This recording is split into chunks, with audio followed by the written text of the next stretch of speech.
उसमें किसी को भी कंफ्यूजन तो नहीं है ना अब?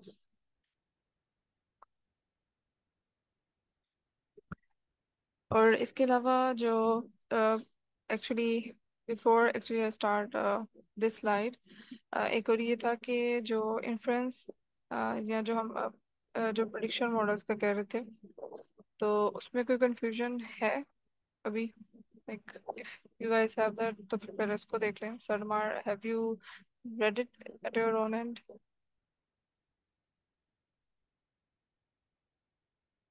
नो मैम, मैंने स्टडी नहीं किया ये। हम्म। इन्फेरेंस वही ये दो ही थी जो सुपरवाइज लर्निंग की दो के टाइप्स हैं, एक प्रिपरेशन है और दूसरा क्लासिफिकेशन है। हाँ। मेरा नहीं नहीं, अच्छा हाँ चलो ठीक है प्रिपरेशन। बिकॉज हाँ जी।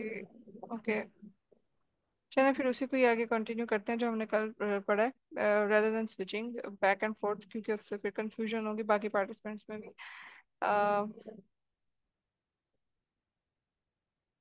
ओके, चले तो अभी के लिए हम लोग लाइक हमें आइडिया है कि रिग्रेशन क्लासिफिकेशन जो सुपरवाइज्ड लर्निंग की है वो कब यूज़ होंगी।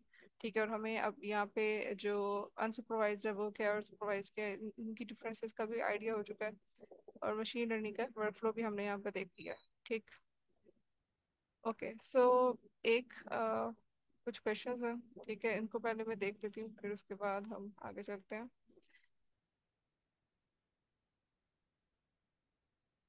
ऑलराइट, सो इस क्वेश्चन में कौन बताएगा कि ये जो क्वेश्चन वन है इसको रीड करें और बताएं कि ये किस कैटेगरी के अंदर फॉल करता है फिर मशीन लर्निंग में। ये प्रॉब्लम स्टेटमेंट दी हुई है, ठीक है, ये एक सिनेरियो है। predict whether the price of a stock will go up or down tomorrow based on the patterns observed in historical data। ठीक, तो इस आई गेस इतने इससे ज़्यादा जूम इन नहीं होता ये मार्कडाउन पे, तो आई थिंक ये रीडेबल है, राइट? तो मैं इसको बता भी देती हूँ कि इसमें सही पूछा हुआ है कि प्राइस जो है स्टॉक की वो कम होगी ज़्यादा होगी कल के। अगर मैंने कल के लिए प्रिडिक्ट करना है उसे based on the data I will feed to the model. ठीक, तो ये किस ये जो प्रॉब्लम स्टेटमेंट है ये किस कैटेगरी के अंदर फॉल करती है, कौन सी type of machine learning use होगी? Ma'am B, regression. Okay, so कितने लोग कहते हैं कि बी रिग्रेशन ही है? Raise your hand. Okay, so one hand is raised, right? So B के लिए 3 वोट्स हैं, तो बाकी क्या कहते हैं? ओके, सो ये बी वाले अब जरा हैंड डाउन कर दें ताकि मैं आगे बाकियों से पूछूं कि बाकी क्या कह रहे हैं। जी सर, आदिल।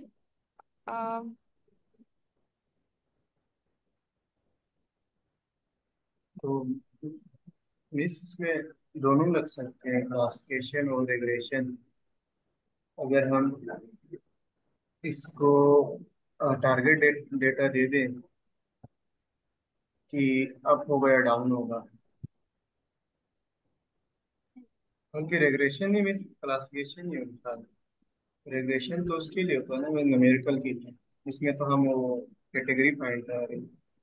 ओके, सो फिर कौन सा होगा फिर, एक एक बताएं। ये मिस ए।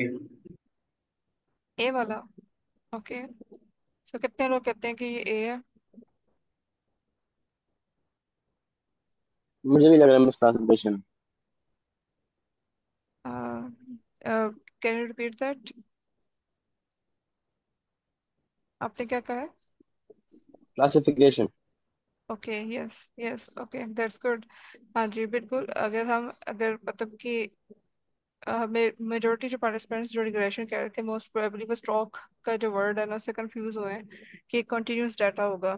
ठीक, लेकिन हाँ, और इस प्राइस से भी स्पेशली कि प्राइस ऑफ स्टॉक की बात हो रही है, ठीक है, तो शायद वो इसलिए कंफ्यूज है। लेकिन हमने प्रिडिक्ट क्या करना है, हमने प्रिडिक्ट यहाँ पे ये कर रहे हैं कि whether it will go up और डाउन।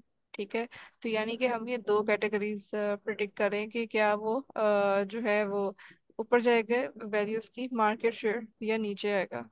सो ये दो कैटेगरीज अगर मैं प्रिडिक्ट कर रही हूँ तो फिर ये क्लासिफिकेशन प्रॉब्लम होगी, क्योंकि हमारे जो टारगेट वेरिएबल है इस केस में, वो हम जो प्रिडिक्ट कर रहे हैं टारगेट वेरिएबल, उसकी टाइप क्या है कि वो भी जो अप या डाउन, ये दो कैटेगरीज है इसके, तो ठीक है। तो हमने देखा था यानी कि मैम टारगेट टारगेट वेरिएबल में जैसे पहले यस और नो आ रहा था, इधर को यहाँ पर आएगा, यहाँ यस, अप या डाउन आएगा, सॉरी। यस, अप या फिर डाउन। फिर तो क्लासिफिकेशन ही है। जी। सो यानी अगर आप प्रॉब्लम स्टेटमेंट को थोड़ा सा कोड करेंगे तो फिर वो पता चल जाएगा कि ये ठीक है, rather than getting stuck with the keywords, right? तो ओके, सो ये एक हो गया। वेरी गुड कि आप लोगों ने सर आदिल ने और बाकी जो पार्टिसिपेंट्स जो ये कह रहे थे, सॉरी यस, हाँ यही है क्लासिफिकेशन, ठीक। तो दैट वाज करेक्ट। अब यहाँ पे एक था determine the number of new customer segments in a market after launching a new product.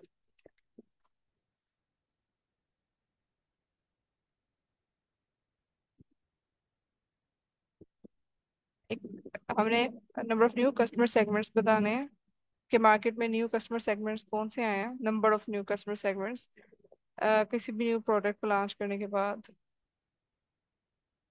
Okay, so sir Adil कह रहे हैं कि सी है, अनसुपरवाइज्ड। सर आप कैसे कह रहे हैं कि ये सी है क्वेश्चन टू के लिए, राइट? मिस इसमें हम सेगमेंट्स फाइंड कर रहे हैं, तो अनसुपरवाइज में हम सेगमेंट से करते थे, इसको टारगेट वेरिएबल दिए बगैर अनलेबल्ड डेटा होता था हमारे पास।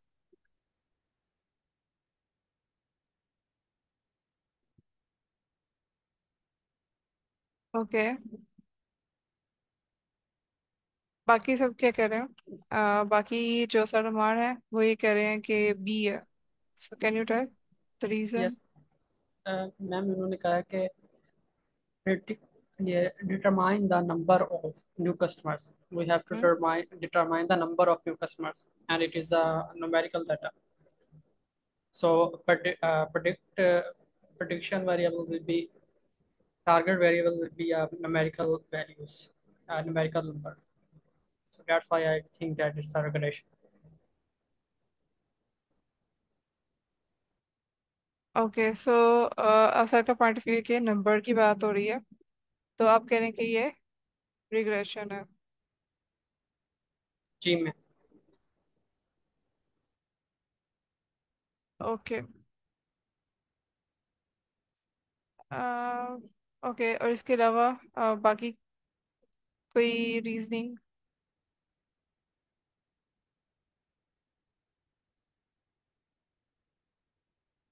अच्छा, इसका बेसिकली जो राइट आंसर है वो यस, वो अनसुपरवाइज्ड है। उसकी रीजन ये है कि हम कस्टमर सेगमेंट की बेशक बात करें, हमने नंबर ही बताया है, पूछा है कि determine the number in a market, ठीक है। तो लेकिन लॉन्चिंग न्यू प्रोडक्ट के बाद एक तो एक तरह से ये लग रहा है कि डेफिनेटली ये number of new customer segments की बात है। तो ये इन दैट सेंस कहीं ना कहीं रिग्रेशन की प्रॉब्लम में आ सकता है। लेकिन इसमें एक चीज़ थोड़ी सी मिसिंग लग रही है, वो ये है कि इन्होंने, अगर मैं इसमें देखूं कि सेगमेंट्स हैं, राइट, ठीक है, यानी ग्रुपिंग की बात हो रही है, राइट, कि कस्टमर सेगमेंट्स हैं, कि number of new customer segments कितने आएंगे, ठीक। यानी पहले से भी कस्टमर सेगमेंट्स बने हुए हैं, ठीक, और नए डिटरमिन नए कितने आएंगे अगर मैं ये प्रोडक्ट लॉन्च कर देती हूँ, ठीक। तो कोई भी प्रोडक्ट ए है, अगर मैंने उसको लॉन्च किया तो फिर कितने कस्टमर सेगमेंट्स, यानी पहले से कुछ बने हुए हैं और बाद में आएंगे, न्यू कितने आने हैं वो मैं पता कर रही हूँ कि 4 या 5, ठीक। तो इन दैट केस इससे, अगर मैं इस सेंस में दे रही हूँ, समझ रही हूँ कि बाकी के इसके अंदर नंबर ऑफ पहले कस्टमर सेगमेंट्स बने हुए हैं और आगे वाले न्यू वाले मैंने फाइंड आउट करने हैं, सो दैट मीन्स कि इसमें क्लस्टरिंग इन्वॉल्व है, राइट। और क्लस्टरिंग क्यों इन्वॉल्व है, यानी कैटेगरीज तो आ गई, एटलीस्ट हमें ये तो पता चल गया कि कैटेगरीज बनी हुई है, राइट। और क्लस्टरिंग कैसे इन्वॉल्व है, क्योंकि उन कैटेगरीज के नेम्स नहीं पता हमें यहाँ पे,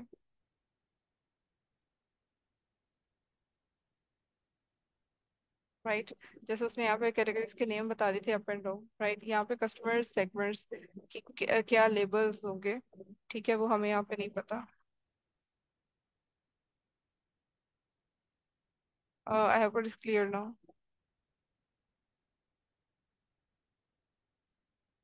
any confusion?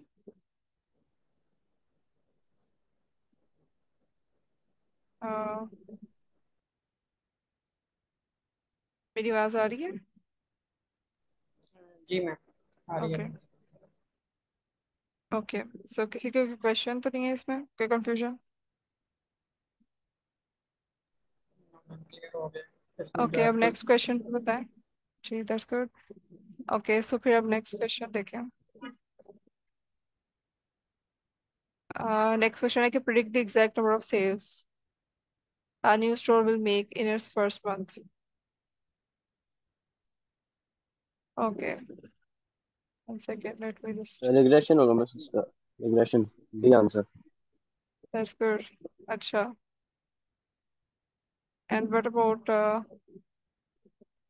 the question for, अच्छा ये बाकियों को confusion तो नहीं है ना कि ये regression क्यों है?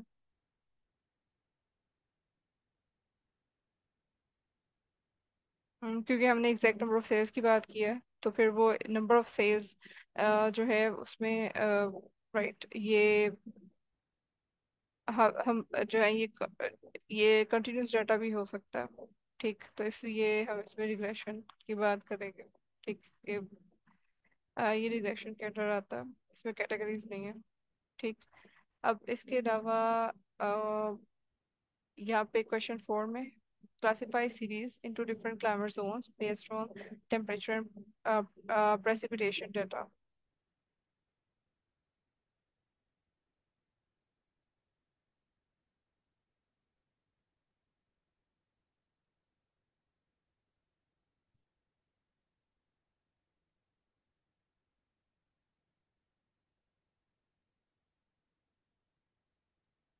मैम आई थिंक ये रिग्रेशन होगा इसका क्योंकि भी टेम्परेचर एंड पार्टिसिपेशन प्रेसिपिटेशन जो डाटा होगा वो न्यूमेरिकल फॉर्म में होगा। ओके, सो मिसाल के हम तौर पर प्रिडिक्ट, टेम्परेचर हमारा इतने टारगेट वेरिएबल क्या था, इसको देख के हमने जज करना है ना। जी मैम, तो वो तो आई थिंक ये टेम्परेचर एंड प्रेसिपिटेशन है। नहीं, टारगेट वेरिएबल वो है ना जिसको हमने प्रिडिक्ट करना है। तो हमें तो वो कह रहे हैं कि क्लासिफाई करो सीरीज को डिफरेंट क्लाइमेट जोन्स में बेस्ड ऑन द डाटा। ठीक है, ये डाटा कौन सा गिवन है, टेम्परेचर और प्रेसिपिटेशन। तो ये तो डाटा तो गिवन हो गया, यानी ये तो मेरे फीचर्स हैं। अच्छा अच्छा, ये तो फीचर्स है, ठीक। यस। तो फिर क्लासिफाई करना है सीरीज को इनटू डिफरेंट टाइम, तो फिर अब इसमें यानी सीरीज के कैटेगरीज की बात हो रही है, राइट। जी, ए क्लासिफिकेशन, ठीक। यस, फिर वो क्लासिफिकेशन है। ठीक। ओके, सो अब लास्ट वाला जो क्वेश्चन है,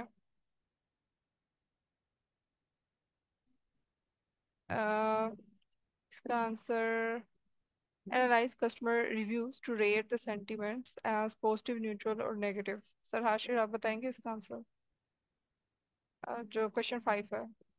let me just scroll it down. Question 5। इसका भी रिग्रेशन कह सकते हैं वैसे। ओके, अच्छा, तो ये क्वेश्चन 5 के लिए सर आशिर ने कहा कि रिग्रेशन है। बाकी हेलो मैम, ये क्लासिफिकेशन का ए लग रहा में है क्योंकि तीन टाइप्स में हमें ये आंसर दे कैटेगराइज करेगा व्यूज को। Yes, yes, yes exactly. तो जितने भी लोगों ने ए कहा है which is classification, it is good, right, क्योंकि हमने क्लासिफाई किया हुआ है ना, यानी तीन तीन कैटेगरीज में उसने पहले से बता दिया है। अब ये सुपरवाइज्ड है, ठीक, क्यों, क्योंकि इसमें ऑलरेडी उसने बता दिया कि ये जैसे सोक्स में हमने कहा था बास्केट्स पहले से, यानी कैटेगरीज यानी लेबल्स पहले से पता है। ठीक है, तो यानी लेबल्स, लेबल डाटा है, सो दैट मीन्स कि ये सुपरवाइज के अंडर ही आएगा। सही। और इसके अलावा जो इन कैटेगरीज जो इसने लेबल्स हमें दे दिए हुए हैं, इसके अलावा ये कि analyse the customer reviews to rate. Rate से कंफ्यूज नहीं होना, क्योंकि उसके साथ रेट के साथ उसने ये बताया कि रेट इन तीन में करना है। ठीक है, तो फिर अब ये तीन कैटेगरीज हैं, सो इसलिए ये क्लासिफिकेशन है। क्योंकि रेट के अंदर वो जो कैटेगरीज दे रहा है, वो यानी जो डाटा दे रहा है वो कैटेगोरिकल है, positive, neutral, negative. Okay, so अब E forecast the. Okay, no problem. तो forecast the percentage increase in traffic on a website following a marketing campaign। तो ये मुझे मैम महानूर आप बताएं। Are there? एक मैम सेकेंड। ये रिग्रेशन हो सकता है। बाकी सब क्या कहते हैं? Okay, forecast the percentage increase in traffic on a website following a marketing campaign। So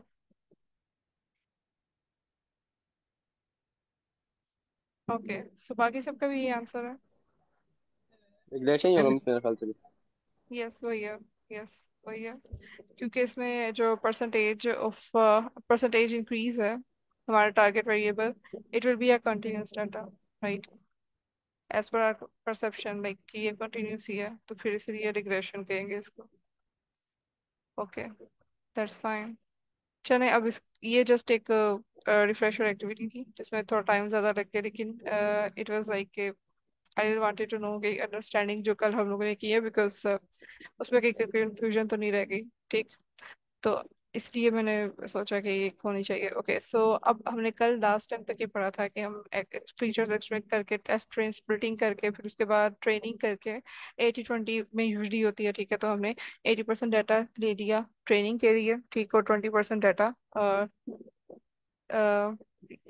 testing के लिए ले लिया। ठीक है, और फिर हमने इवेलुएट किया, राइट, अपने डाटा सेट को।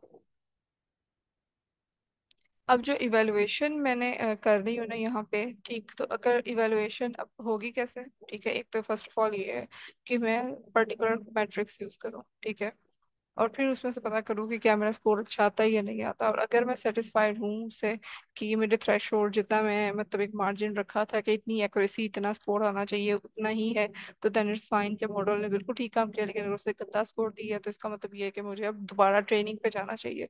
तो मैं मॉडल के अंदर थोड़ी सी ऐसी चेंजिंग्स करूँ कि वो मुझे अच्छा रिजल्ट दे सके। ठीक है, वो अच्छी लर्निंग करे और अच्छी टेस्टिंग पे वो प्रिडिक्शन दे। सो अब इसमें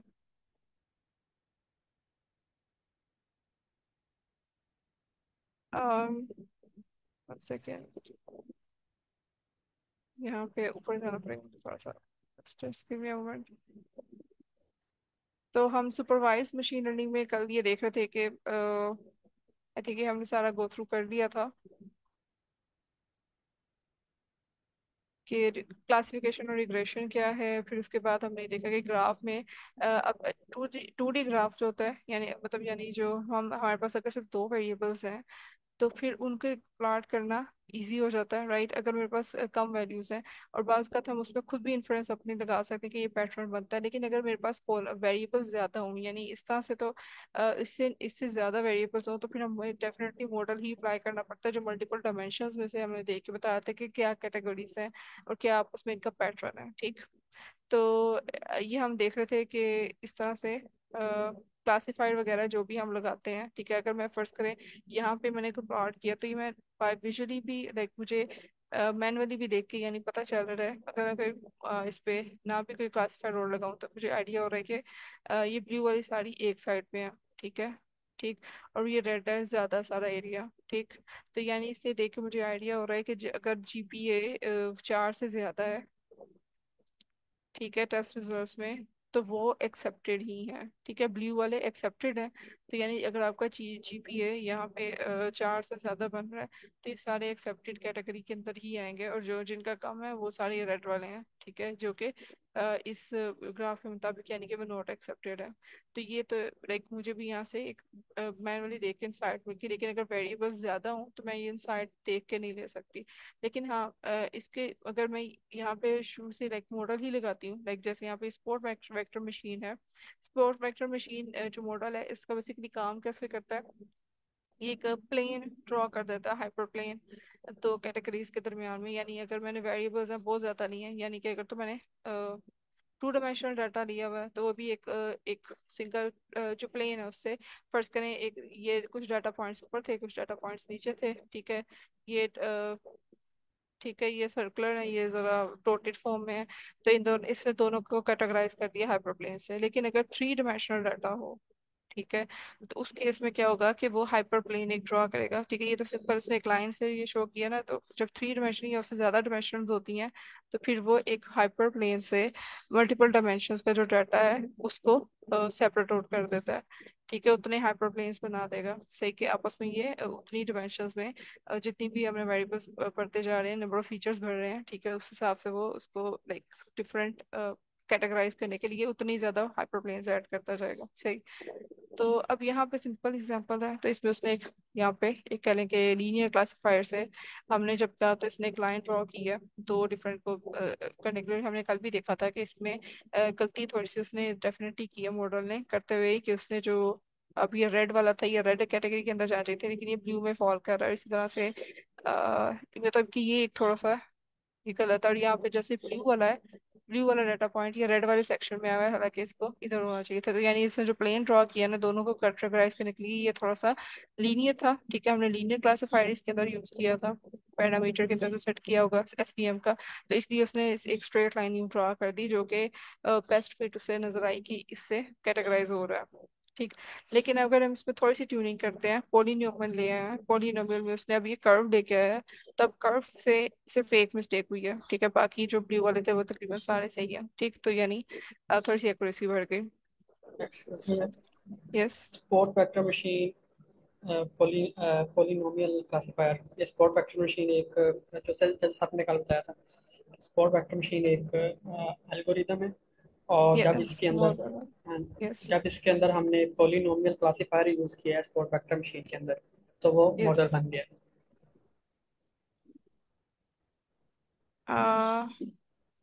ये आई थिंक सर शहीद भी इस बारे में बता रहे थे, राइट। जी जी जी जी, वो हाँ मैंने जी।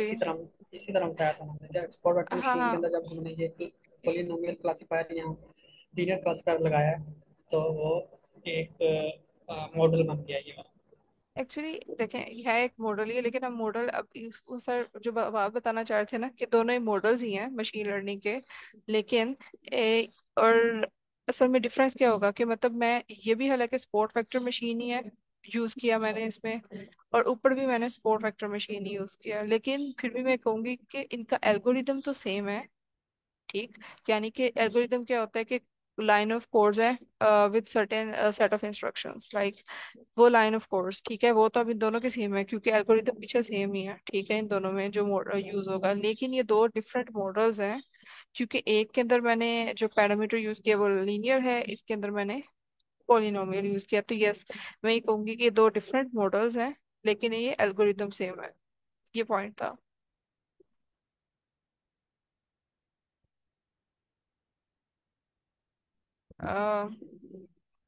M I making sense now? Yes ma'am, thank you. ठीक।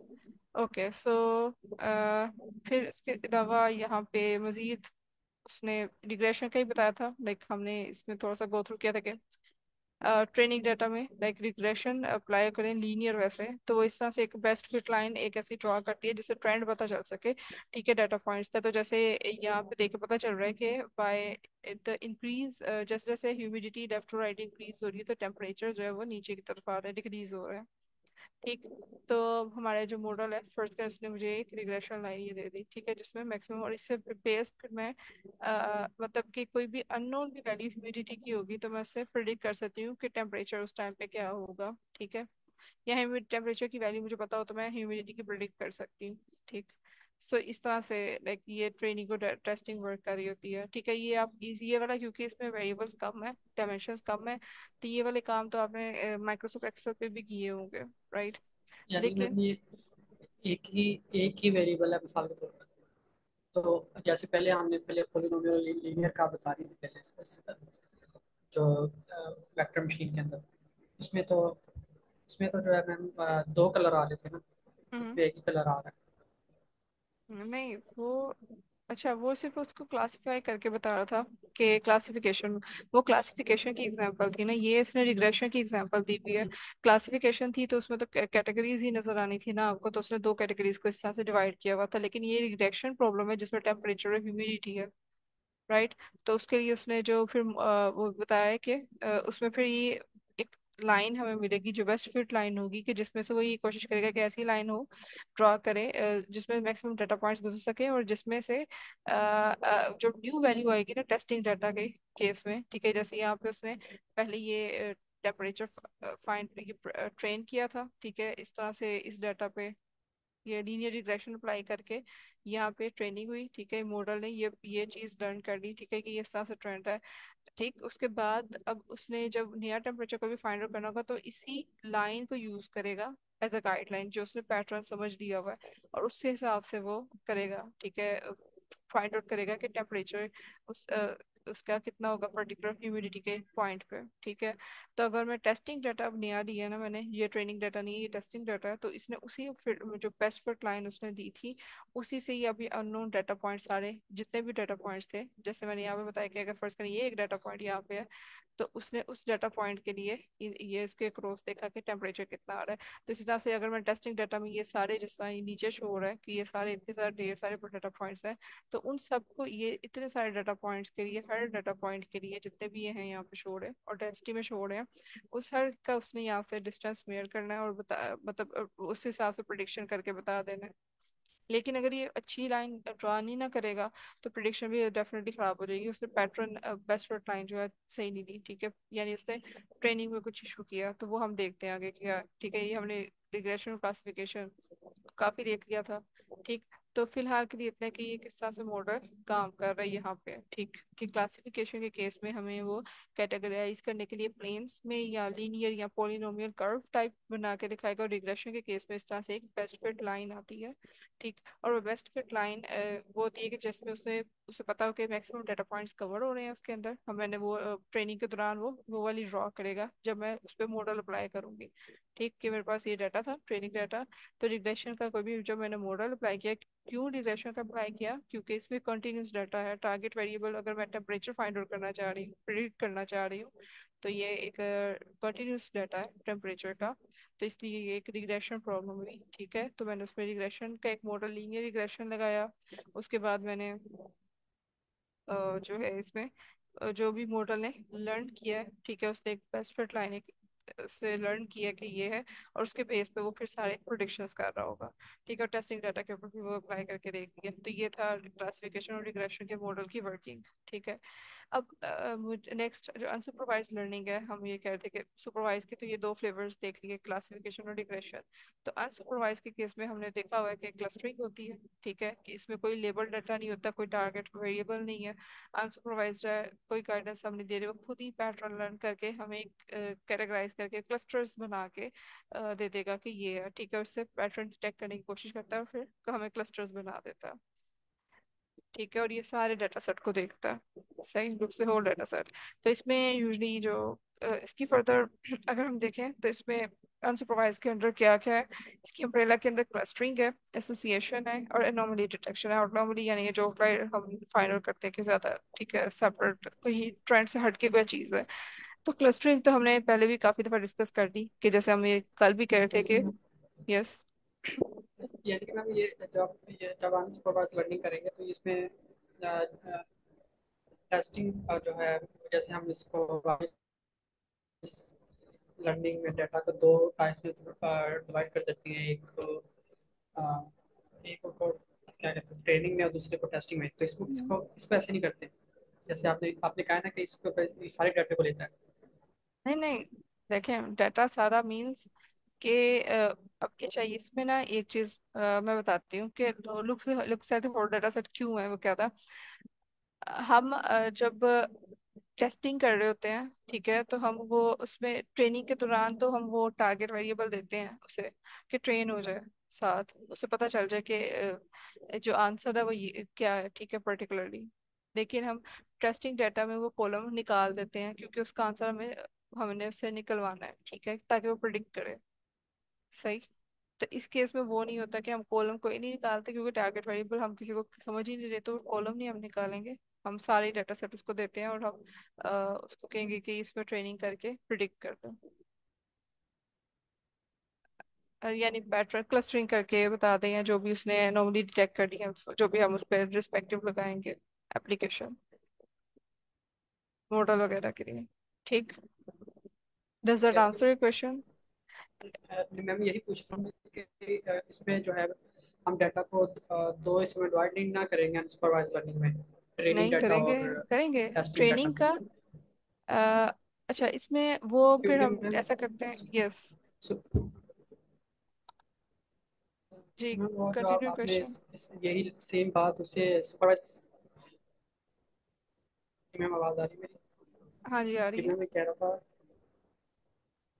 मैं कह रहा था कि सुपरवाइज लर्निंग के बारे में आपने यही बताया था कि जो ट्रेनिंग डाटा में तो हम लोग टारगेट वेरिएबल देते हैं, लेकिन जो जब उसका टेस्टिंग डाटा जब आता है तो उसमें हम लोग टारगेट वेरिएबल नहीं देते।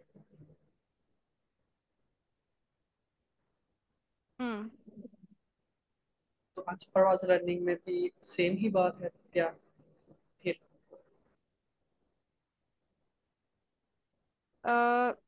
टेस्ट रेंज स्प्लिटिंग हम बेसिकली कर क्यों रहे होते हैं कि हम टेस्टिंग डाटा, यस, इसमें हम क्योंकि प्रिडिक्ट कुछ नहीं ना कर रहे, हम टेस्ट रेंज स्प्लिट तभी कर सकते हैं ना जब हम प्रिडिक्ट करवा रहे हो।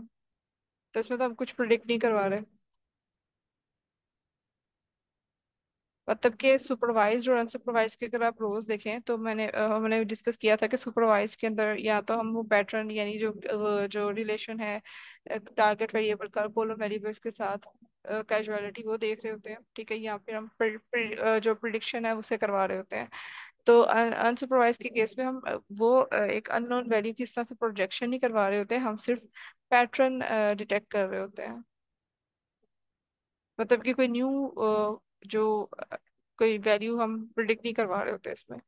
हाँ, अगर हम ज्यादा ज्यादा के कहेंगे तो प्रिडिक्ट क्या कर रहा है, वो पैटर्न ही प्रिडिक्ट कर रहा है उसके अंदर, डाटा के अंदर कोई न्यू एक्सट्रापोलेशन नहीं हो रही। तो फिर डेफिनेटली इसमें वो हम जो है, जब वो हो नहीं रही तो फिर हम डेफिनेटली स्प्लिटिंग नहीं होगी इसमें इस तरह से, यूजफुल नहीं है।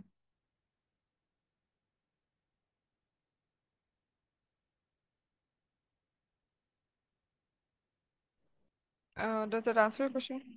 सॉरी मैम, रिपीट कर देंगे आंसर जो दिया आपने?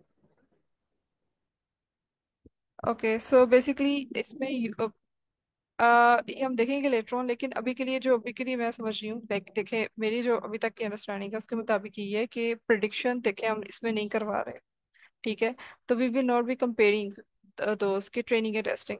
लेकिन हम इसमें डेफिनेटली इसकी वैलिडेशन के लिए कोई दूसरे मेथड्स लाजमी है, राइट, वो हम इसको देखेंगे लेटर ऑन कि क्या है। जी। ओके, सो इसमें ये हो सकता है कि जैसे फर्दर आगे हम इसकी बात करें, but it is a really good question, I really want कि हम सब लोग इसे अपने आप पे जरा इसको एक टिक डाउन करके आए कि क्या इसके स्टेप्स हैं। लेकिन सुपरवाइजर मशीन लर्निंग के जब हम पढ़ेंगे एक जनरल, अगर मैं आपको यहाँ पे दिखा दूँ work flow, if you are interested to know, like.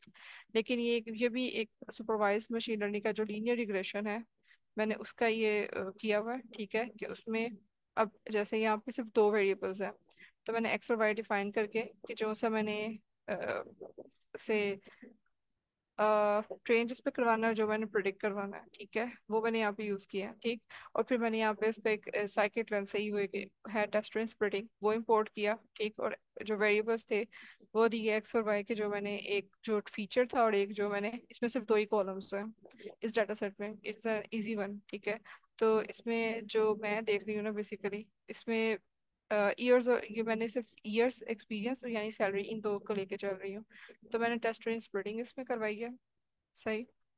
और मैंने उससे यहाँ पे 0.2 का है कि यानी जो साइज है वो 20% टेस्टिंग के लिए रख लें, और रैंडम स्टेट यानी क्योंकि मैं ये चाह रही हूँ कि जो वो टेस्टिंग के लिए लेगा रैंडमली 20% ले, ठीक है। रैंडम स्टेट उसकी 0 कर दी है। कोई भी जो मैं सेलेक्ट करूंगी यानी हर दफा रन करूंगी तो वही सेम वाली रोज ही उठाएगा टेस्टिंग के लिए, ठीक। तो फिर लेटर ऑन मैंने जब ये मॉडल ये फिट किया यहाँ पे, और फिर जब ये मॉडल ने यानी इसके ऊपर फिटिंग हुई है, ट्रेनिंग हुई है सही, फिर उसके बाद मैंने ये प्लॉटिंग करके देख लिया कि इसमें क्या ये जो ट्रेन होके ठीक है, उसके बाद प्रिडिक्शन करवा के इसमें एक एक 1 सेकेंड, इसमें भी तक इसने प्रिडिक्ट किया। फर्स्ट ऑफ ऑल इसने फिटिंग किया, फिर उसके बाद ओके हाँ यहाँ पे ही उसने अभी प्रिडिक्ट करवा लिया, ठीक है। तब मैंने उसको कहा कि प्रिडिक्ट करे और फिर उसके बाद उससे प्लॉट भी करके दिखा दो, ठीक है। तो लेटर ऑन हमने प्रिडिक्ट करवा के ये जो टेस्टिंग डेटा था ना वो इसको दिया कि अब वो उसको प्रिडिक्ट करना है, ठीक। और फिर मुझे वैल्यू बताओ एक्स टेक्स से यहाँ से, ठीक है। ये एक्स टेक्स मैंने इसमें प्रिडिक्शन में लगाया है, ठीक। तो दो वेरिएबल्स मैंने सेपरेट कर दिए थे इसमें, ठीक। और उसमें टेस्टिंग और ट्रेनिंग दोनों में अप्लाई करके देखा है कि ये वाला जो था ये मैंने ट्रेनिंग डाटा में से ही, ठीक, जो एक्स वेरिएबल था वो दिया और दूसरा प्रिडिक्ट करवा दिया, ठीक है। लेकिन यहाँ पे मैंने टेस्ट वाला जो डाटा यानी अब उसे इसके आंसर्स नहीं पता थे और उसने न्यू वाले पे अप्लाई करके उन डाटा सेट पे एक बेस्ट फिट लाइन ड्रॉ करने की कोशिश की है, प्रिडिक्शन की है, ठीक। और उसके बाद मैंने उसका एक स्कोर निकलवाया है कि क्या स्कोर आया, वो लेटर ऑन हम देखते हैं अभी कि कैसे इसकी वैलिडेशन इवैल्यूएशन होती है, सही। तो ये एक सिंपल सा वर्क फ्लो है मशीन लर्निंग का, यूजली जो हम करेंगे इसमें, अप्लाई करेंगे मशीन लर्निंग का जो वर्क फ्लो, तो ये है सिंपल सा। तो जब हम अनसुपरवाइज पे जाएंगे तो उसकी भी सारा, लेकिन जनरल जो पैटर्न है ना मशीन लर्निंग का वो यही है कि हम इसमें ये सारे स्टेप्स फॉलो करते हैं जिसमें लेकिन इसमें अनसुपरवाइज में ये कैसे यूटिलाइज हो रही होगी हम इसको बाद में देखेंगे कि टेस्टर स्प्रेडिंग कैसे वो यूटिलाइज हो रही है, ठीक है। उसमें भी के वर्क फ्लो बेसिक जो जेनेरिक है वो अभी तक के लिए इतना ही रहेगा, आप समझ लें कि जिसमें फीचर एक्सट्रैक्शन है लेटर ऑन काम के ऊपर ये जो दिया था ना वर्क फ्लो, हम उसी को ये भी फिलहाल के लिए रखेंगे। आई डोंट थिंक सो कि I should repeat that, but कहाँ पे है, सेकेंड, ये सिंपल ये एक जेनेरिक वर्कफ्लो है कि हम टेस्ट ट्रेंड स्प्लिटिंग कर रहे हैं और उसमें स्प्लिटिंग करने के बाद ट्रेनिंग करने के बाद और टेस्टिंग डाटा ले रहे हैं, क्योंकि इसमें प्रिडिक्शन तो नहीं है, ठीक है। तो टारगेट वेरिएबल तो नहीं होगा, लेकिन हम अपने उसी डाटा के अंदर से देखेंगे कि पैटर्न मोस्ट प्रोबेबली वो इसके अंदर से फिर शायद कंपेयर करने के लिए ज़रूर यूज़ कर ले टेस्ट डाटा को कि उसमें से क्या पैटर्न ट्रेनिंग के उसका दिखाता है, फिर तभी हम उसको वैल्यूएट कर सकते हैं। लेकिन ये यूज केस पे डिपेंड करता है, लाइक कुछ केसेस में ये यूज हो भी सकता है, कुछ में इसकी एप्लीकेशन यूजलेस भी कंसिडर हो सकती है कि वैलिडेशन इस तरह से स्प्लिट करने के लिए, वैलिडेशन के लिए हम इसको स्प्लिट करना शायद वो इतना यूजफुल ना भी हो, so it depends on the use case,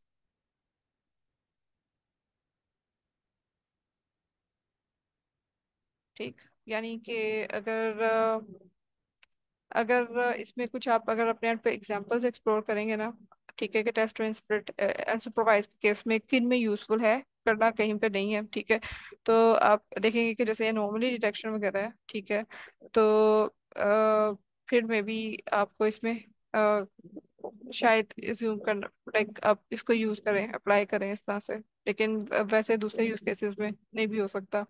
so you have to search about it, ठीक है। ये हम इसको कल भी डिस्कस करेंगे इस चीज़ को कि आपने क्या पढ़ा है इस बारे में। So it's a good question कि whether there will be a tester in spirit and in what cases there will be, where there will be a tester in spirit in the in unsupervised machine learning.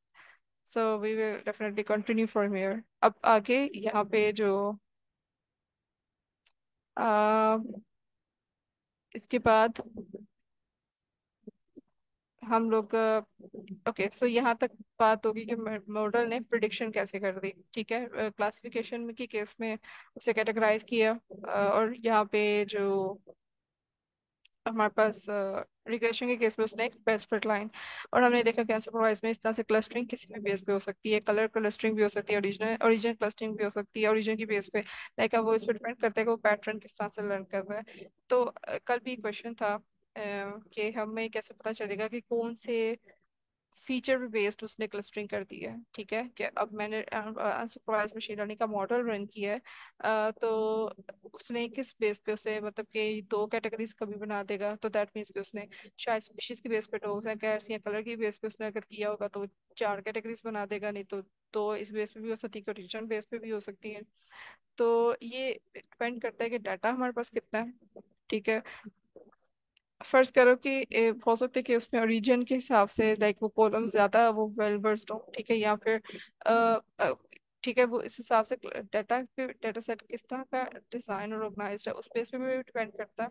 और दूसरी बात ये है कि हम इसको predict कैसे फाइंड आउट कैसे कर सकते हैं कि किस फीचर की बेस पे वो कैटेगराइज जिसने क्लस्टरिंग की हुई है, तो उसमें हम फीचर एनालिसिस का एक सेपरेट लाइक उसका मेथड है कि वो यूज होता है, जिसमें वो जो भी क्लस्टर्स होते हैं ना उसके सेंट्रोइड से देखता है कि फर्ज करें कि उसने यहाँ पे क्लस्टरिंग इस तरह से शो हो रही होगी ना, ठीक है, कि ये क्लस्टर एक बना दिया कैट का, ये डॉग का, फर्ज करें स्पीशीज की बेस पे उसने किया है, तो इसका जो सेंट्रॉइड है इसको देखते हैं कि, और क्योंकि मल्टी डायमेंशनल है, ठीक है, तो हर डाटा पॉइंट से फिर देखेगा और यहाँ पे देखेगा कि ये मेजर जिसके सेंट्रॉइड में ये किस फीचर के अराउंड ज्यादा है, ठीक है ना, तो उससे पता चल जाएगा कि ये इसमें किस कौन सा फीचर है, ओरिजिन है या जो भी फीचर है जो कि जिसकी बेस पे ये सारी क्लस्टरिंग हो रही है। तो इस चीज को भी माइट प्रिडिक्ट किया जा फाइंड आउट किया जा माइट सकता है। मैं ऐड ऐड करना चाहता हूँ। यस। माइट भी मिसाल के तौर पर अगर वो ओरिजिनल की बेस पर कर रहा है तो वो माइट भी ये हो सकता है कि वो हमारा इनपुट डाटा है जिसमें हमने ओरिजिन भी बताए हुए हैं एनिमल्स के। हो सकता है कि उस डाटा उस कॉलम की बेस पे कर रहा हो। I can understand that. जी। आवाज आई ना? Yes yes, can repeat that.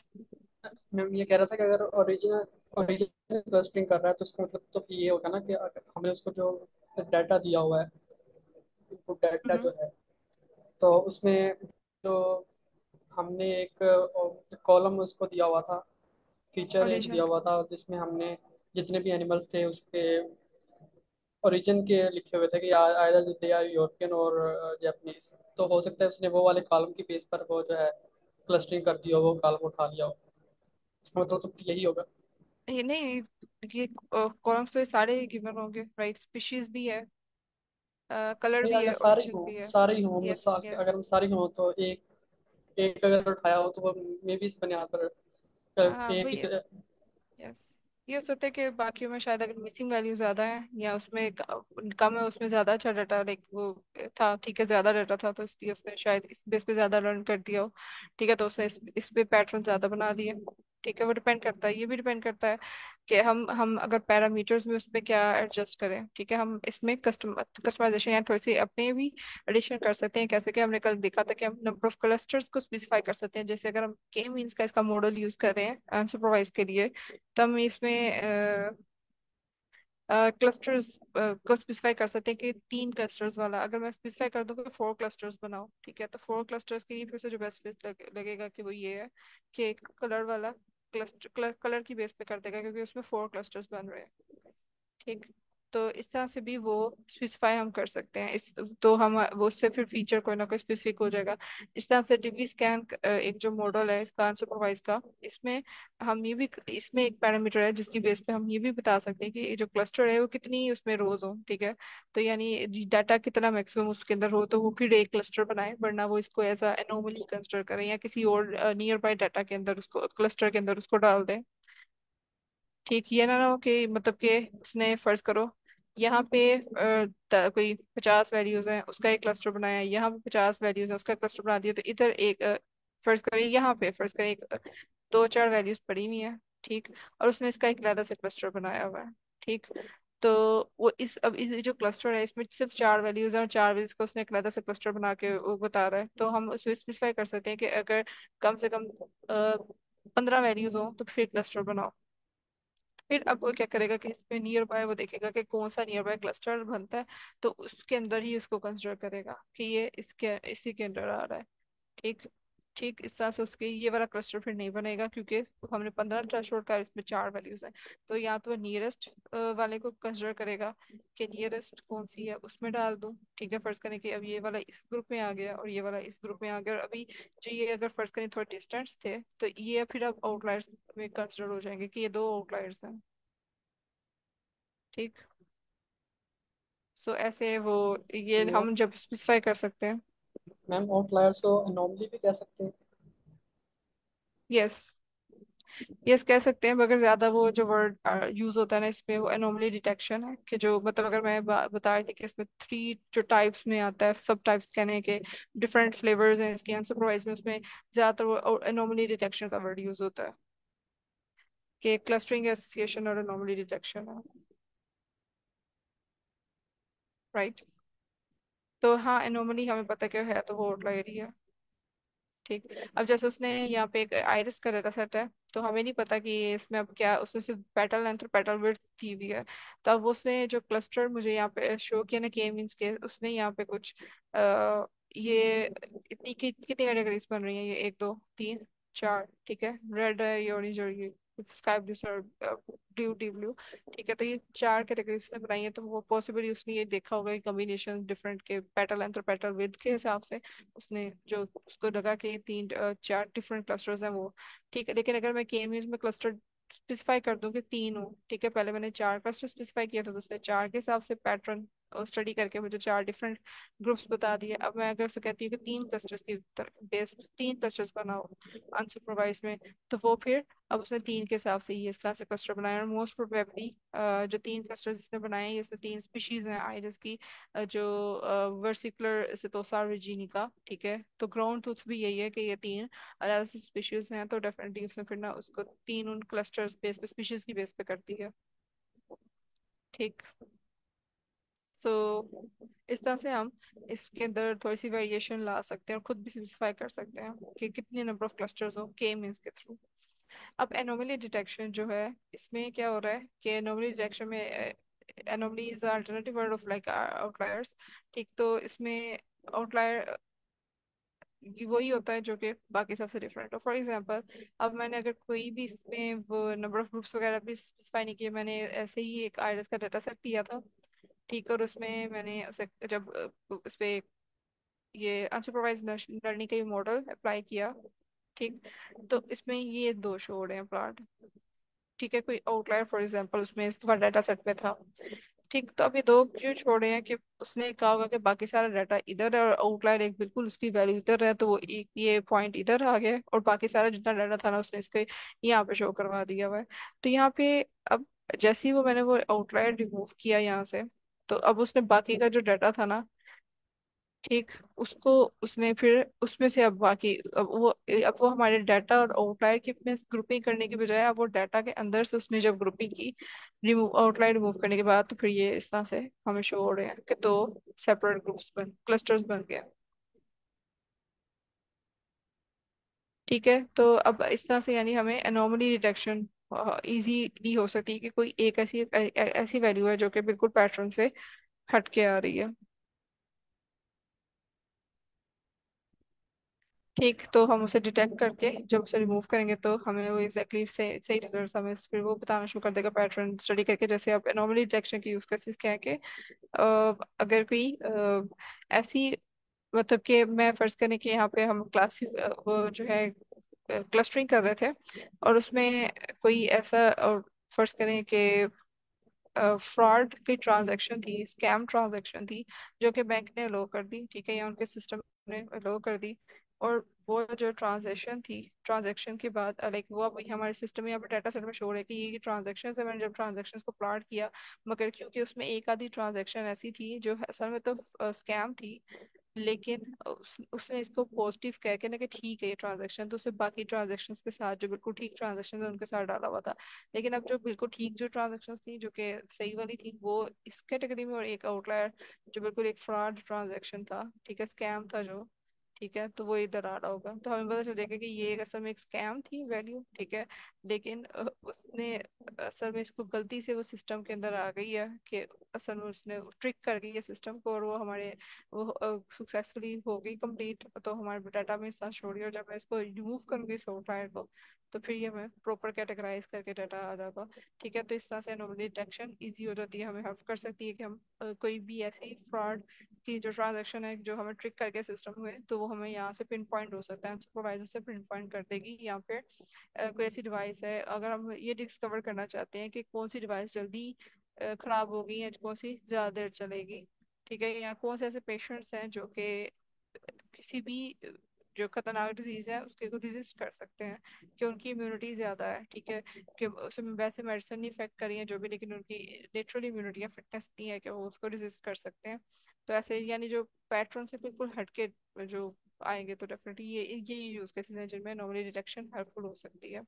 अब एसोसिएशन जो हमारी थर्ड टाइप है, ठीक है, अनसुपरवाइज के अंदर, उसमें क्या है कि जैसे आपने कोई भी रिकमेंडेशन के अंदर आपको सिमिलर जो शो हो रहे होते हैं, कि अगर आपने एक पे क्लिक किया या वेबसाइट पे आप कोई एक चीज परचेज कर रहे हैं, ठीक है, तो आपसे उस रिकमेंडेशन में दूसरी से मिलती जुलती भी बता देता है कि ये भी जो लोगों ने ये वाली प्रोडक्ट ली है, या जैसे अगर उन्होंने ब्रेड ब्रेड पिक की है वेबसाइट, तो वो बताया कि जिन लोगों ने ब्रेड पिक की है वो जैम भी यूज लेते हैं, तो जैम को भी रिकमेंड कर देगा साथ कि ये भी अगर आपने बाय करनी है तो कर लें, ठीक है। तो ये एसोसिएशन जो है जो उसने बाइंग बिहेवियर को देखे, लाइक वो उसने प्रिडिक्ट की है क्लस्टरिंग करके कि ये इससे मिलती जुलती एक चीज, इसका एसोसिएशन बनता है कि अगर ब्रेड है तो जैम भी ले रहे हैं कस्टमर्स, तो ठीक है, उसकी क्लस्टरिंग करके उसने बताया हुआ, तो लिहाजा वो साथ ही रिकमेंडेशन में आ जाएगा कि आप ये भी परचेज करना है, साथ इसका पेयर इसके साथ है, ठीक। तो ये इसकी एक यूज केस है।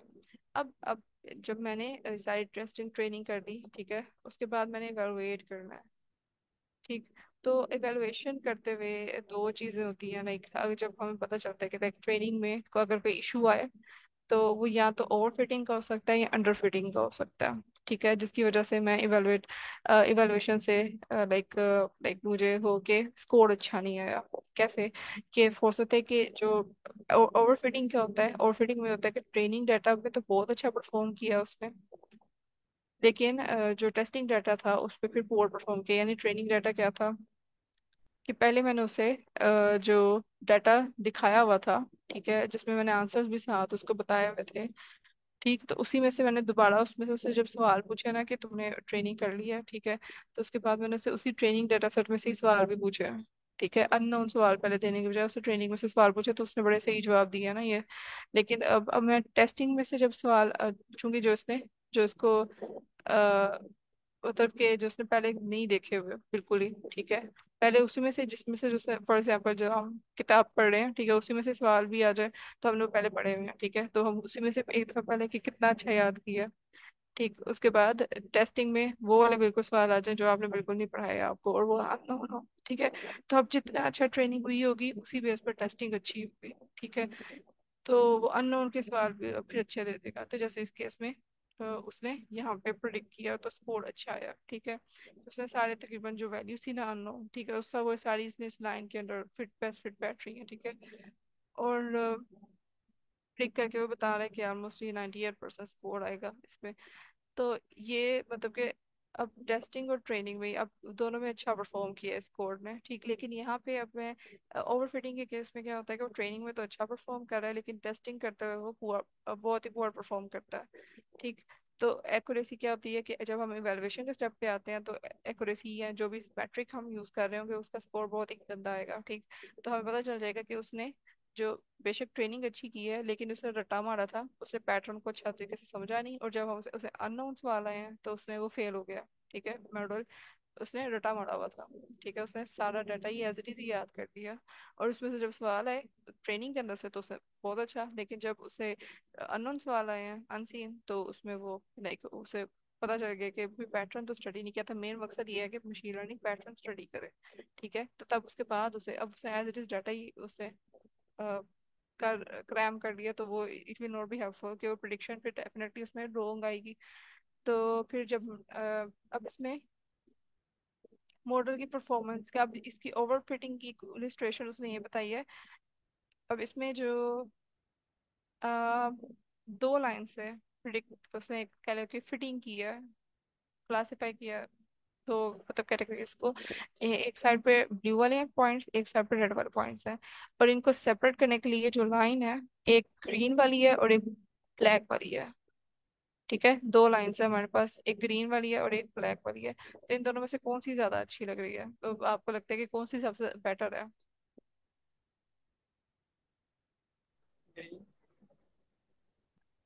जी। ग्रीन बेटर है क्योंकि उसमें ब्लू पॉइंट्स और रेड पॉइंट्स को उनका एक अलग अलग से जो है ना वो ग्रुप बना हुआ है, कैटेगरी में। हम्म। ओके। सो सर हाशिर, आप क्या कहते हैं? ग्रीन ही बेहतर है क्योंकि इसने कैटेगराइज थोड़ा बेहतर किया हुआ ओके, तो बाकी पार्टिसिपेंट्स है हमारे पास, सर आदिल है, सर इसहाक है। ग्रीन बेस्ट फिट लग रही है। अच्छा, सर आदिल क्या कहते हैं? मिस ग्रीन यहाँ पे ओवर फिटिंग को illustrate है, हम्म। सो और जो प्रिडिक्शन ब्लैक है अगर, वो नॉर्मल है। जी जी। हाँ जी, सो प्रिडिक्शन कौन सी अच्छी देगी? अगर प्रिडिक्शन की बात करूँ कि एक मॉडल ने ग्रीन वाली शो की और एक ने ब्लैक वाली शो की, तो उन दोनों में से किसकी प्रिडिक्शन ज्यादा अच्छी होगी? ब्लैक वाली बेहतर होगी मिस, क्योंकि ग्रीन वाली तो इस ट्रेनिंग के हिसाब से तो अच्छी लग रही है, लेकिन उसके टेस्टिंग के हिसाब से बंदा परफॉर्म करेगा। Yes, yes you are right. जी ऐसे ही है, क्योंकि ग्रीन वाली ने बिल्कुल ही एक एक पॉइंट, यानी उसने बिल्कुल ही सही वाला, ट्रेनिंग वाली को तो सही बिल्कुल उसने एज इट इज देख लिया कि जहाँ जहाँ है वैसे ही उसने सेपरेट कर दिया। लेकिन जब जनरल हमें हम प्रिडिक्शन तब अच्छी होती है जब जनरलाइज थोड़ा सा करे पैटर्न को ना। उसने हर हर पैटर्न के हिसाब से बता दिया कि अगर वन वैल्यू ए है तो उसकी वैल्यू टू ही है, अगर बी है तो उसकी वैल्यू फॉर एग्जाम्पल फाइव ही है। ठीक है, उसने as it is like values को रटा मार दिया। लेकिन जब अगर वैल्यू डी आ जाए तो उसको अब पता नहीं चलेगा कि उसकी तो वैल्यू थी नहीं, तो वो उससे सही प्रिडिक्ट नहीं कर पाएगा। लेकिन अगर वो जनरल पैटर्न रखेगा ना, ठीक है, उसको जनरल पैटर्न को समझने की कोशिश करेगा, जनरलाइज कर देगा लाइन को, तो वो उतनी ज्यादा बेशक उसमें ट्रेनिंग में अच्छा नहीं परफॉर्म किया हुआ लग रहा, ठीक है, लेकिन ओवरऑल लाइक इसमें वो क्योंकि जनरलाइज हुई है तो कोई भी पॉइंट अब आउट ऑफ नोवेयर आएगा ना, तो वो ज्यादा अच्छे तरीके से उसको इस लाइन से जो उसकी फिट लाइन थी उससे मेयर करके बता देगा कि ये किस में फॉल करता है।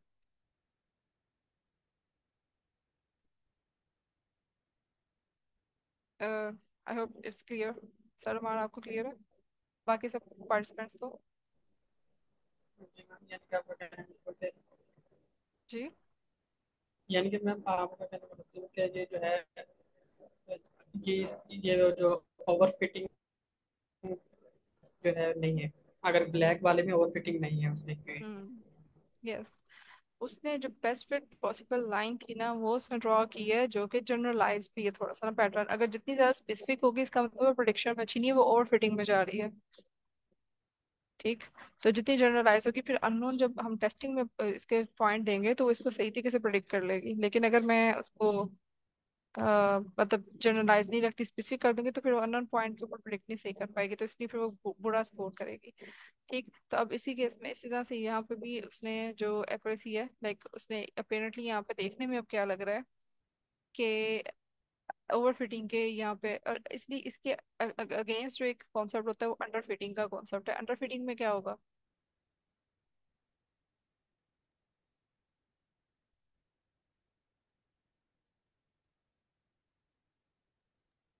अंडर फिट में उसको बिल्कुल ही अपोजिट वो रिएक्ट करेगा। हम्म। यस, उसने उससे मतलब जितने पॉइंट्स हैं उसमें भी सही लर्न नहीं किया होगा उसने, लाइक फर्ज करें कि इस तरह से पॉइंट्स जा रहे हैं, ठीक है, तो उसने बिल्कुल ही कोई लाइन ऐसी ड्रा कर ली है जो कि पॉइंट्स को ना कहीं से मैच, और ये कोई एक आधा पॉइंट उसने रास्ते में से ले लिया, और बाकी सारे अगर इस तरफ है पॉइंट्स तो उसने लाइन ये ड्रा कर ली है। ठीक है, ये जिसमें दो पॉइंट्स हैं लेकिन बाकी अब सारे पॉइंट्स इस तरफ हैं, ठीक है। तो उनमें से कोई बेस्ट फिट ड्रा करने के बजाय कि जो पैटर्न ऐसा वो स्टडी करता, उसने ये दो को पकड़ के यहाँ पे लाइन ड्रा कर दी है, सो ये एक अंडर फिट लाइन है। सही, तो इसका मतलब ये है कि अब इसमें यहाँ पे ओवर फिटिंग में ट्रेनिंग ज्यादा हो गई थी, इसमें ट्रेनिंग हुई नहीं है, ठीक है, बहुत ही कम हुई है, क्योंकि इसमें जो मेजर ज्यादा जहाँ पे पॉइंट्स थे वहां से इसने पैटर्न ही नहीं स्टडी किया। दो दो या तीन जो मतलब यहाँ पे एग्जांपल में जैसे शो करेंगे, यानी कि कम डाटा में उसने अपना पैटर्न थोड़ा सा दिखा के और उसने वो लाइक सही जनरलाइज वे में पैटर्न को अगेन इसने नहीं लिया, तो इसमें कम ट्रेनिंग हुई है, तो ये अंडर फिटिंग कहलाएगा। राइट। अब यहाँ पे जैसे अब एक्यूरेसी की बात करें तो इस केस में तो एक्यूरेसी क्या होती है, बेसिकली एक्यूरेसी ये है कि उसने टोटल ऑब्जर्वेशंस में से रेशियो है ये कि टोटल ऑब्जर्वेशंस में से कितनी करेक्टली क्लासिफाइड है। अब जैसे इस केस में मुझे करेक्टली क्लासिफाइड कितनी नजर आ रही है, मतलब कि अगर मैं अ,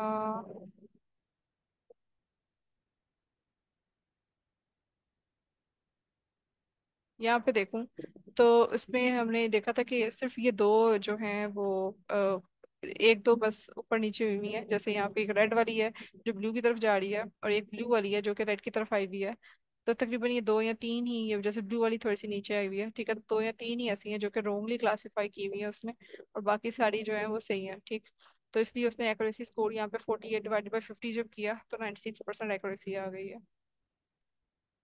तो यानी कि ये अपेरेंटली लीनियर की जो कर्व है उससे देख के लग रहा है कि ये 96%, ये बहुत ही अच्छी बच्चा, बहुत ही अच्छा स्कोर आ गया, राइट। लेकिन हमने बताया कि जब हम लीनियर कर्व करेंगे इसको, ठीक है, तो और भी इससे बेटर वो स्कोर हम कर सकते, तो एक्यूरेसी बेसिकली इस तरह से निकलती है कि हमने करेक्टली क्लासिफाइड जो हुए हैं, ठीक है, यानी जो रॉन्ग थे उससे माइनस कर दिया मैंने। जी।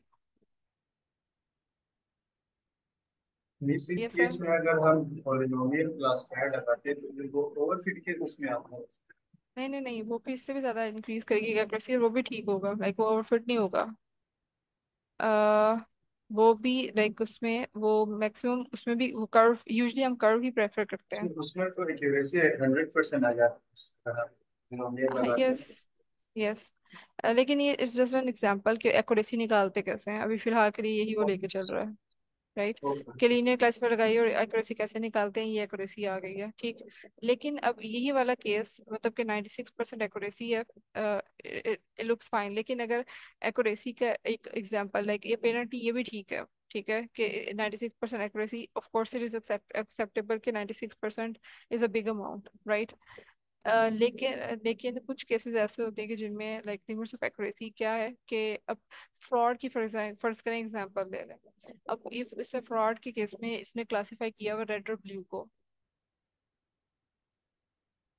ठीक, तो उसने रेड वाले जो हैं बेसिकली वो सारे फ्रॉड है, और ब्लू वाले जो हैं वो यानी सही है, जो अच्छी मतलब लेजिटिमेट थी ट्रांजेक्शंस वो थी।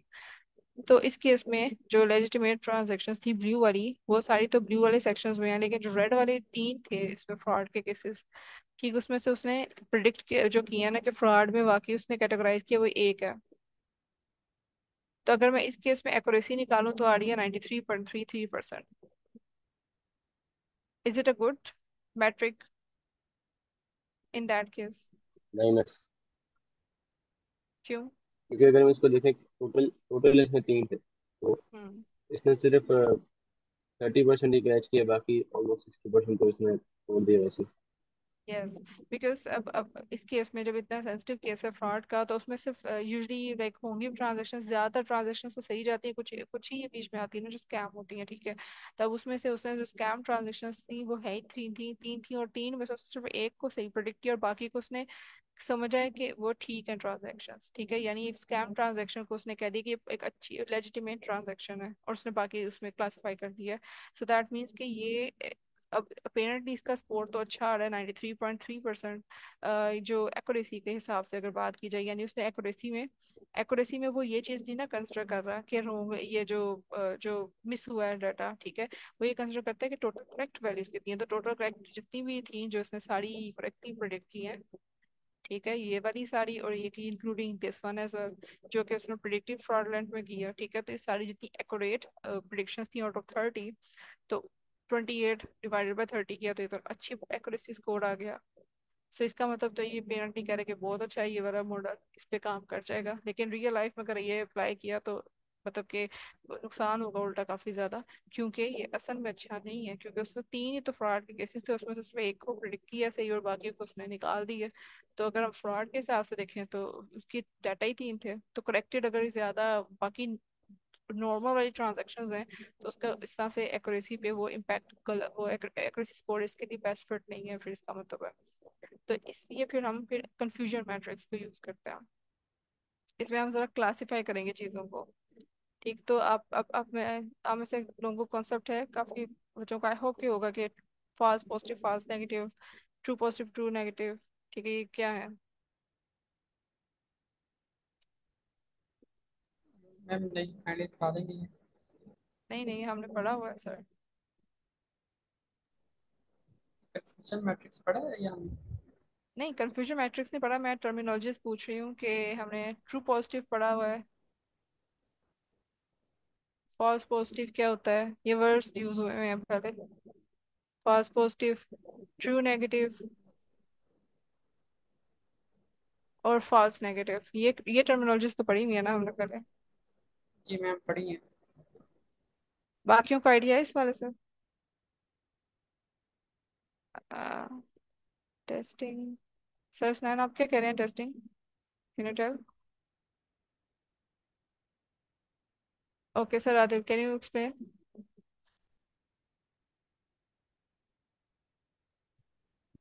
इसमें इस केस में अगर एक्चुअल और प्रिडिक्टेड हम देखें तो फ्रॉड फ्रॉड में इसको कहना चाहिए ट्रू पॉजिटिव, और क्या आएगा फॉल्स नेगेटिव आएगा इसके ख्याल से, क्योंकि अगर फ्रॉड फ्रॉड है ना तो फिर वो एक तरह से उसको नेगेटिव में कंसिडर करेगा। इसी ओके, तरह जी जी, अच्छा इस मैं इस इसमें तरह ये का है कि, कॉन्सेप्ट समझ इसका हाँ जी हाँ जी, वो थोड़ा सा लाइक कंफ्यूज आई है। नो, हाँ जी वो ठीक है, वो मुझे समझ आई है कि like you are little bit near. अच्छा, इसमें असल में हम ले कैसे रहे हैं, हम ये ले रहे हैं कि फ्रॉड था और उसने भी फ्रॉड डिटेक्ट किया है, सो दैट मीन्स कि ये क्या हुआ फिर, उसने पॉजिटिव, उसे लाइक उसने बिल्कुल ठीक डिटेक्ट किया है, तो इसका मतलब ये ट्रू पॉजिटिव है। ठीक है, यानी उसकी वैल्यू जो थी यहाँ पे ट्रू पॉजिटिव आएगी इस केस में, कि फ्रॉड था असल में भी और उसने भी एक्चुअल वैल्यू, यानी एक्चुअल वैल्यू और जो प्रिडिक्टेड वैल्यू थी वो दोनों सेम है। ठीक है, तो इसका मतलब ये पॉजिटिव है, इसने रिजल्ट बिल्कुल ठीक दी है। ठीक है, उसने फ्रॉड को वाकई में फ्रॉड ही कंसिडर किया है उसने, वो एक ही वैल्यू थी हमारे पास ये, यानी हमारे पास ये ट्रू पॉजिटिव आ गई। ठीक, तो इसी तरह से आई पर क्लियर, यानी ट्रू पॉजिटिव हम कब कहते हैं कि जब जो डिटेक्ट उसने किया है और जो एक्चुअल वैल्यू वो दोनों सेम है, यानी पॉजिटिव है फिर। ठीक है, यानी वो पॉजिटिव उसने कहा है कि अब हम क्योंकि डिटेक्ट क्या करें, हम फ्रॉड डिटेक्ट करें कि फ्रॉड है। ठीक है, तो अगर फ्रॉड है तो दैट मीन्स कि ये पॉजिटिव है। जैसे हम कहते हैं कि टेस्ट भी हम रिपोर्ट किसी भी चीज़ की करवाएं मेडिकल रिपोर्ट में, तो अगर पॉजिटिव आ जाए इसका मतलब है कि वो डिजीज है, और अगर नेगेटिव है तो इसका मतलब वो डिजीज नहीं है। ऐसे ही है ना, तो इसने अगर कह दिया कि फ्रॉड है, इसका मतलब है पॉजिटिव आ गई है उसकी वैल्यू कि फ्रॉड ही था। ठीक है, हम फ्रॉड ही डिटेक्ट कर रहे थे उसमें, ठीक है, और वो फ्रॉड है। ठीक है, तो इसका मतलब है कि वो पॉजिटिव है। ठीक है, और इसने क्योंकि हम ये क्योंकि वो ये कह रहा है कि ये फ्रॉड है, तो इसका मतलब है कि ये पॉजिटिव कह रहे हैं इसे, और क्या वो पॉजिटिव ठीक कह रहे हैं गलत कह रहे हैं उसके लिए हमने ट्रू लगाया, क्योंकि एक्चुअल वैल्यू में फ्रॉड ही थी। तो इसका मतलब है, और उसने कहा भी है कि फ्रॉड है। ठीक है, तो इसका मतलब ये है कि ये ट्रू पॉजिटिव है। यानी कि पॉजिटिव मैं इसलिए कह रही हूँ क्योंकि मैं डिटेक्ट ही इसमें ये कह रही थी कि फ्रॉड है ना, है या नहीं है, तो उसने भी कह दिया कि फ्रॉड है, तो इसका मतलब है कि ये जो रिपोर्ट है यानी वो पॉजिटिव आ गई है, कि जो चीज़ डिटेक्ट करनी थी वही उसने कह दिया कि वो है, तो इसका मतलब है ये पॉजिटिव इससे है।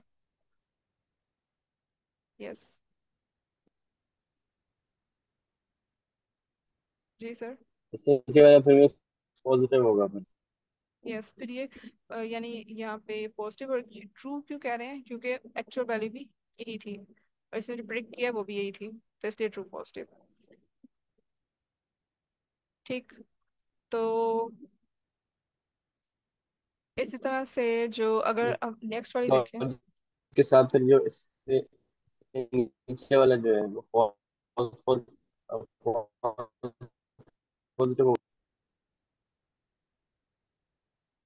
जो ये वाला कह रहे हैं आप, कहाँ पे, कौन से वाले पे बात कर रहे हैं आप? आई थिंक हम यहाँ से कल ना स्टार्ट करें, बिकॉज टाइम अप हो गया काफी। फॉल्स पॉजिटिव किसे कह रहे हैं आप? लाइक फॉल्स पॉजिटिव ये इस साथ वाले को, इस वाले को, राइट? ये, हाँ जी, इस केस में ही होगा। मेरी आवाज आ रही है ना, क्लियर है? जी जी, आ रही है मिसाल। हाँ जी, हाँ जी, इस केस में क्योंकि उसने फ्रॉड जो है उसने प्रिडिक्ट किया कि फ्रॉड है, लेकिन असल में वो फ्रॉड नहीं था। यानी उसने उसको पॉजिटिव कह दिया, लेकिन असल में वो पॉजिटिव नहीं था। तो इसका मतलब ये कि फॉल्स पॉजिटिव, ये जो असल में जो ये उसने जो पॉइंट यूज किया वो फॉल्स पॉजिटिव है। और हमारे यहाँ पे फॉल्स पॉजिटिव है कोई इस इमेज के अंदर? कितने फॉल्स पॉजिटिव है?